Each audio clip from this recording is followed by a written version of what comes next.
Taste the Daily. உலகெங்கிலும் இருக்கும் second floor Tamil நேயர்கள் அனைவருக்கும் வணக்கம். நான் உங்கள் ராம்ஜி. தமிழ் புத்தாண்டு அப்படின்னாலே ஒவ்வொரு வருடமும் ஒரு தனிப்பட்ட சந்தோஷம் என்னவென்றால் ஹாப்பி நியூ இயர் கொடுக்குற அதே வெயிட்டேஜ் தான் ஒரு ஹாஃப் ஆஃப் தி இயரில் ஒரு ஏப்ரல் மாதத்தில் வந்துடுது.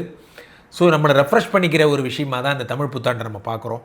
ஒவ்வொரு தமிழ் புத்தாண்டுமே ஒவ்வொரு வகையான பெயர்களில் அழைக்கப்படுகிறது. அவ்வகையில் இந்த வருடத்தினுடைய தமிழ் புத்தாண்டு விசுவாவசு என்கின்ற பெயரோடு துவங்கப்படுகிறது. இந்த வருடம் ஒரு நோட்டபிள் இயர்னு சொல்லலாம், ரிமார்க்கபிள் இயர்னு சொல்லலாம். காரணம் என்னவென்றால் இந்த வருடம் 3 விதமான பெயர்ச்சிகள் நடக்கிறது. 2-3 ஓவர் ஸ்டேலாம் நடக்குது. அது என்ன 3 விதமான பெயர்ச்சிகள்?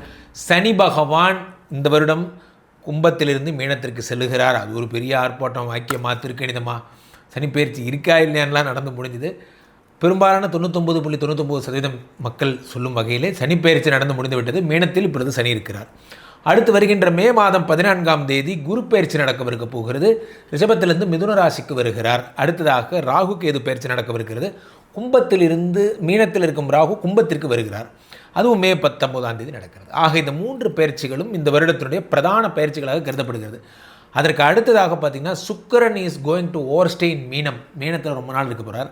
எதுக்காக அப்படி அது அவர் தான் கேட்கணும். ஏன்னா அவங்களாம் ஐஏஎஸ் ஆஃபீஸர்ஸ் நினச்சா ஒரு அடுத்த இடத்துக்கு போவாங்க, அடுத்த முன்னாடி இருந்த பணிக்கு வருவாங்க, ரிட்டன் பேக் வருவாங்க. ஏன் போகிறோன்னு கேட்க முடியாது, ஏன் வரேன்னு கேட்க முடியாது. அவர் ஏதோ மீனத்தில் ஸ்டடி பண்ண போகிறார் போல இருக்குது. ஒரு 4 மாதம் அங்கே இருக்க போகிறார். அதே மாதிரி செவ்வாய் பகவான் வக்கரமாகி இப்போ மிதுனத்தில் இருக்கார். வக்ர நிவர்த்தியிலிருந்து கடகத்துக்கு போய் அவர் ஒரு 3 மாதம் அங்கேயே தான் ஓவர் ஸ்டே பண்ண போகிறார். அவரும் ஏன் பண்ணுவார்னு இங்கே யாராலையும் கேட்க முடியாது. ஸோ அதனால் இதெல்லாம் இந்த வருடத்தினுடைய ஜென்ரலான பலன்கள். இயற்கை விதிகளின்படி இந்த வருடம் பெருசாக சுனாமி வருமா, புயல் பொங்குமா, 4 கடல் பொங்குமா, அதெல்லாம் ஒன்றும் நடக்காது.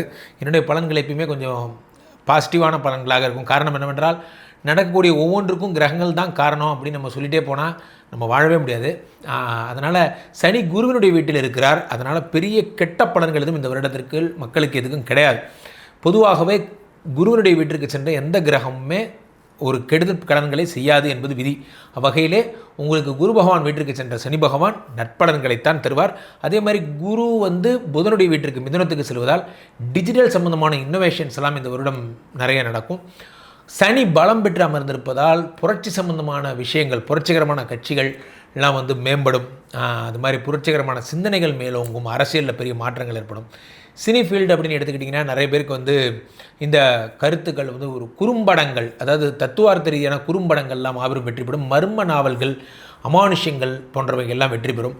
டிஜிட்டல் பண பரிவர்த்தனை, ஒளி சம்மந்தப்பட்ட பரிவர்த்தனை சம்மந்தப்பட்ட விஷயங்கள் எல்லாம் உங்களுக்கு நிறைய நடக்கும். அதே மாதிரி கும்பத்தில் இருக்கின்ற ராகுங்கிறதுனால இந்த மைன்ஸு, சுரங்கங்கள், மர்மமான பூமி பிரதேசங்கள் சம்மந்தப்பட்ட படங்கள் எல்லாம் வெற்றி பெறும்னு சொல்லலாம். கலைஞர்கள் ஃபினான்ஷியல், அதாவது பொருளாதார நிபுணர்கள் கௌரவிக்கப்படுவார்கள்னு சொல்லலாம். இந்த வருடத்தினுடைய பொது பலன்கள் இதெல்லாம். ஆன்மீக ரீதியான மக்களுக்கு ஒரு சிந்தனை ஏற்படும். புதிய கல்விக் கொள்கை, கல்வியில் ஒரு புதிய முறைகள் கொண்டு வருவதற்கான வழிகள் எல்லாம் வேணால் மீனம் குருவினுடைய வீடு, அந்த வீட்டில் சனி வருவதால் போன்ற கல்விக் கொள்கைகள் எல்லாம் ஏற்படும். இது போன்ற நிறைய விஷயங்கள் நம்ம பேச போகிறோம். அவ்வகையில் ஒவ்வொரு ராசி ரீதியாக எந்தெந்த ராசிக்காரர்களுக்கு எப்படி எப்படி இருக்குங்கிறத நம்ம பார்த்துடலாம். சரி, இப்போது எந்தெந்த ராசியெல்லாம் இந்த வருஷத்தில் நல்லா சிறப்பாக இருக்கும், எந்தெந்த ராசியெல்லாம் கொஞ்சம் பார்த்து இருந்துக்கணும் அப்படின்னு இருக்குது சார்? இந்த வருடம் சிறப்பாக இருக்க வேண்டிய ராசிகள், சிறப்பான ராசிகள் அப்படின்னு பார்த்தீங்கன்னா ரிஷபராசிக்காரர்களை சொல்லலாம். ரிஷபராசிக்காரர்களுக்கு 11ஆம் வீட்டிலே வரக்கூடிய சனி பகவான் லாபங்களை அள்ளித்தரப்போகிறார். அதே மாதிரி 2ஆம் வீட்டில் வரக்கூடிய குரு பகவான் தனலாபங்களை தருகிறார். அதே மாதிரி 2ஆம் வீட்டில் இருக்கக்கூடியவர் உங்களுக்கு ஆயுள் பாவத்தையும் 11ஆம் இடத்தையும் பார்க்கிறார். ரிஷபராசிக்காரருக்கு ட்ரிபிள் டமாக்கான்னு சொல்லணும். என்னென்னா குரு 2ஆம் வீட்டில் இருக்கிறார், அதனால் பணம் வரப்போகிறது. சனி பகவான் 11ஆம் வீட்டிலிருந்து லாபத்தை தரப்போகிறார். 10லே ஒரு பாவி இருந்தால் அரசனை போல் யோகம் உண்டு எனும் தத்துவத்தின் அடிப்படையில் ராகு 10ல் இருக்கிறதுனால உங்களுக்கு தொழில் மாற்றம் கிடைக்கிறதுனால ரிஷபராசிக்காரன் சூப்பராக இருப்பாங்க. அதே மாதிரி அடுத்ததாக பார்த்திங்கன்னா இந்த வருடம் மிதுன ராசிக்காரர்கள் ரொம்ப பிரமாதமாக இருப்பாங்க. மிதுனம் பார்த்திங்கன்னா 10லே வரக்கூடிய சனி பெரும் புகழையும் ரீச்சையும் தருவார். சாதாரண லெவலில் இருந்தனா எனக்கு உலகம் ஃபுல்லாக பேசப்படுறேன் அப்படிங்கிற அளவுக்கு. ஏன்னா சனி 10ல் வர்றது ஒரு ரிமார்க்கபிள் பாயிண்ட். 10ல் இருக்கிற சனி 7ஆம் பார்வையாக 4ஆம் இடத்தை, உயர்கல்வி, உயர் பதவியை பார்த்துடுறார். 10ஆம் பார்வையாக 7ஆம் இடத்தை பார்த்துடுறார். அடுத்த திருமணம் என்பது நடக்கக்கூடிய யோகங்களை பார். இதெல்லாம் நல்லா இருக்குது. அதே மாதிரி அடுத்த விஷயம் என்னென்னு பார்த்தீங்கன்னா உங்களுக்கு கன்னிராசிக்காரர்கள் சற்று காதல் திருமணம் நடந்தாலும் உங்களுக்கு கவனமாக இருக்க வேண்டிய ராசிகளில் அதுக்கு அடுத்தபடியாக துலாமத்தை நம்ம சொல்லலாம். துலாம் 6ல் இருக்கக்கூடிய சனி பகவான் 12 பார்த்து 8 பார்த்து 3 பார்க்கறதுனால விபரீத ராஜயோகம் ஏற்பட்டு பெரிய மாற்றங்கள் எல்லாம் ஏற்படும். இவர்களாம் நல்லா இருப்பாங்க. விருச்சிக ராசிக்காரர்களுக்காகவே இந்த வருடம் சூப்பரான வருடம். 5லே சனி வருகிறார். சனி தரும் அற்புத பலன்களாக இதை பார்க்கலாம். அடுத்ததாக மீனராசிக்காரர்களுக்கு இந்த வருடம் மிகச் சிறப்பான ஒரு வருடமாக இருக்கும்.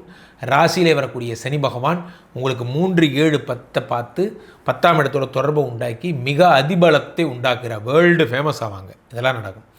ஜாக்கிரதையாக இருக்க வேண்டிய ராசிகள் அப்படின்னு பார்த்தீங்கன்னா பொதுவாக மேச ராசிக்காரர்கள் என்ன சொல் 7.5 சனி வந்துருச்சு. 12ஆம் வீட்டில் சனி வகிறதுனால 7.5 சனின்னு சொல்கிறாங்க. ஆனால் என்னை பொறுத்த வரையில் அந்த 7.5 சனி அவங்கள ஒன்றும் பண்ணாது. காரணம் இது குருவினுடைய வீடு. அடுத்த 2.5 வருடமே சனி பகவான் வந்து மேஷத்தில் நீச்சம்தான் ஆக போகிறார். அடுத்த 2.5 வருடமே போகும்போது அள்ளி கொடுத்துட்டு போவார் அப்படிங்கிற சட்டத்தின் அடிப்படையில் மேசராசிக்காரர்களுக்கு சனி பகவான் ஒன்றும் பண்ண போகிறதில்ல. அதே மாதிரி அடுத்து சிம்ம ராசிக்காரர்கள் ரொம்ப ஜாக்கிரதையாக இருக்கணும். அஷ்டம சனி இருந்தாலும் அதில் எக்ஸம்ஷன் உண்டு. என்னென்னா 6 சனி தான் 8ல் மறைகிறார் என்பதால் உங்களுக்கு வந்து விபரீத ராஜயோகம்னு சொல்லலாம். அதனால் அஷ்டம சனி பெருசாக ஒன்றும் பண்ண போகிறதில்லை. இருந்தாலும் அஷ்டம சனி தான். சூரியனுக்கு சனி ஆகாதுங்கிறதும் மாறாத ரூல் தான். அதுக்குரிய பதில் எதுவும் இல்லை. ஸோ அடுத்ததாக பெரிய சனிப்பெயர்ச்சியால் பாதிக்கப்படுற ராசின்னு பார்த்தீங்கன்னா உங்களுக்கு தனுசு ராசி. அது வந்து 4ஆம் இடமாகப்பட்ட கண்டகச்சனி நிறைய அலைச்சல் புலப்படலாம், நிறைய வேலை ஓடுறது ஓடியாருது போன்ற பிரச்சனைகளை தருவார். இதெல்லாம் தான் இந்த வருடம் சனிப்பெயர்ச்சியால் பார்த்துக்கொள்ள வேண்டியது. குரு பெயர்ச்சினால் பாதிக்கப்படக்கூடிய கிரகங்கள்னு ராசிகள்னு பார்த்தீங்கன்னா 3 ராசியை சொல்லலாம். ஒரு ராசி வந்து மிதுன ராசி. ராசியிலே குரு இருந்தால் வயிறு சம்மந்தப்பட்ட ஃபேட்டி லிவர், பெருங்குடல், கிட்னி சம்மந்தப்பட்ட வியாதிகளை தருவார் குரு. அது ஒன்று பார்த்துக்கணும். இருந்தாலும் அதே மாதிரி கன்னி ராசிக்காரர்கள் ரொம்ப ஜாக்கிரதையாக பார்த்துக்கணும். குரு வந்து 10ஆம் வீட்டுக்கு வரும்போது 10லே குரு வந்தால் பதவி பறிபோகும்னு சொல்லுவாங்க. 10லே குரு வர்றதுனால உங்களுக்கு வந்து தொழிலில் வந்து ஒரு காம்படிஷனு, உங்களுக்கு ஈக்குவலாக இன்னொருத்தரை டெவலப் பண்ணி விட்டு உங்களை கார்னர் பண்ணுறது போன்ற விஷயங்கள்லாம் ரொம்ப சர்வசகஜமாக நடக்கும். அதை பார்த்துக்கணும். அதே மாதிரி இவர் வந்து பார்த்திங்கன்னா யார் சொல்கிறது, உங்களுக்கு குரு பகவான் விருச்சிக ராசிக்காரர்களுக்கு அஷ்டம குருவாக மறைந்து விடுகிறார். உணவுப் பொருட்களில் ரொம்ப தேவையில்லாத உணவுகளை சாப்பிட்றத நிறுத்தணும். இப்போ வெளிநாட்டு உணவுகள், சைனீஸ் ஃபுட்டு, ஜப்பான் ஃபுட்டெல்லாம் சாப்பிட ஆரம்பிச்சிட்டோம். தவளையெல்லாம் சாப்பிட ஆரம்பிச்சிட்டோம். அது போன்ற விஷயங்கள்லாம் சாப்பிட்டிங்கன்னா இருக்கிற லிவரும் ஒன்றும் லம்பிடும். அதனால் மது பழக்கங்கள் இருக்கிறவங்க தடை பண்ணிக்கணும். அதெல்லாம் குரு தரும் அவயோக பலன்கள். குரு தரும் ராசி பலன்கள்னு பார்த்திங்கன்னா துலாம் ராசிக்காரர்களுக்கு இந்த சனி தரும் ராசியை போலவே குருவும் 9ஆம் வீட்டு குருவாக பிரம்மாண்டமாக உயர்ந்து நிற்கிறார். ரொம்ப சூப்பரான ஒரு அம்சம். ஓடிப்போனவனுக்கு 9ஆம் வீட்டில் குரும்பாங்க. அதனால் நல்லாயிருக்கு. கும்பராசிக்காரர்களுக்கும் குரு வந்து பார்த்திங்கன்னா 5ஆம் வீட்டில் வருகிறார். 5ஆம் வீட்டில் வரக்கூடிய குரு பகவான் நிறைய டிஜிட்டல் ஆதாயங்களை, யோகங்களை, குழந்தை பிராப்தியை உண்டு பண்ணி தரார். முக்கியமாக மீன ராசிக்காரர்களுக்கு குரு பகவான் தரும் யோகம் 10 குரு 4ஆம் வீட்டில் வருகிறது. கேந்திர பலம் பெறுவது தொழிலில் இவங்க தான் டாப்பருங்கிற லெவலில் கொண்டு போவார். இதெல்லாம் ஏற்பட நல்ல விஷயம். இதில் ரொம்ப ஜாக்கிரதையாக பார்க்குறது, குருவோ சனியோ யாரும் ஒருத்தனை கெடுக்கிறதுங்கிறது கூட ஒரு டெக்னிக்கலாக கெடுப்பாங்க. ஃபார் எக்ஸாம்பிள், அவங்க பண்ண தப்புக்குரிய தண்டனை நியாயமாக கிடைக்கும். அவன் மனசுக்கே தெரியும் நம்ம பண்ண தப்புக்கு நம்ம தண்டனை அனுபவிக்கிறோம். நம்ம தொழிலில் ஒழுங்காக சிரத்தையாக இல்லை, நிறைய நாள் வேலைக்கு லீவ் போட்டோம், ஒழுங்காக முன்ன மாதிரி கான்சன்ட்ரேட்டாக ஒர்க் பண்ணல, அதனால் வேலை போச்சுங்கிறது ஒரு திருப்தி இருக்கும். ஆனால் ராகு கேது படுத்தும் பாடு ரொம்ப கொடூரமான தண்டனைகள் கொடுப்பார். ராகு எப்படியுமே அவப்பேர்களை உண்டாக்கி தருவார். நான் இந்த தப்பு பண்ணனா அப்படிங்கிற அளவுக்கு வந்து டைவர்ஸ் லெவலுக்கு குடும்பத்தில் பிரச்சனை உண்டாக்கக்கூடிய கடவுள் ராகு. அவ்வகையிலே யாருக்கு சிம்மராசிக்காரங்களுக்கு 7ல் ராகுங்கும் போது ஃபாரின் கூட்டு போயிடுவார். ஆனால் தேவையற்ற தகுதியற்ற பெண்களுடைய தொடர்பை உண்டாக்குவார். பெண்களாக இருந்தால் ஆண்களுடைய தகுதியற்ற ஆண்களுடைய தொடர்பை உண்டாக்குவார். சும்மா பழகினா கூட அதை நிறுத்திக்கணும். அவங்க ஆப்போசிட் ஜெண்டர் கூட பேசவே கூடாது. அதே மாதிரி விருச்சிக ராசிக்காரர்களுக்கு 4ஆம் வீட்டில் வருகின்ற ராகு மிகப்பெரிய கெட்ட பேர் உண்டாக்குவார். உனக்கு என்ன இந்த நேரத்தில் அவனோட பேச்சு, அவன் யார் உனக்கு அப்படிங்கிற மாதிரியான ஒரு அவப்பேர்களை, என்னை நீ நம்பலையா, நான் இத்தனை வருஷம் கூட குடும்பம் நடத்தியிருக்கேன், என்னத்தை போய் தப்பாக நினச்சிட்டியா அப்படிங்கிற மாதிரி குடும்ப உறவே பிரேக் ஆகக்கூடிய அளவு ஏற்படும். கும்பராசிக்காரர்கள் கதையை கேட்கவே வேண்டாம். ஏன்னா கும்பராசிக்காரர்களுக்கு ராசியில் ராகு இருக்கும்போது என்ன ஆகும்னா, ஃபாரின் போகிற யோகங்கள் வந்தாலும் எப்போ பார்த்தாலும் இது மேலே தான் கவனம், சிற்றின்பங்கள் மேலே கவனங்கள் அதிகமாகும். மது, கேளிக்கை, விருந்து, டிஸ்கோத்தே, பப்புலாம் சொல்கிறாங்களா, அது மாதிரி ஆட்டம் போடுறது, சேட்டை பண்ணுறது, ஃபன். இந்த வருஷமே ஃபன்னு நினச்சிக்குவீங்க. எழுதி வச்சுக்கோங்க, கும்பராசிக்காரர்கள் இந்த வருடம் லிவர் ஹாஸ்பிட்டலில் படுத்துப்பாங்க.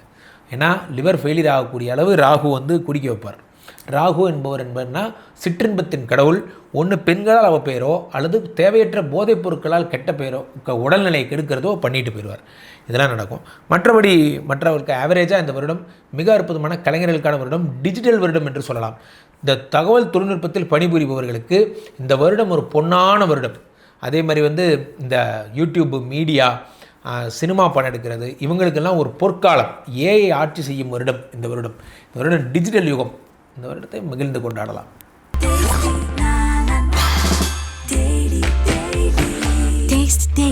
Taste the Daily.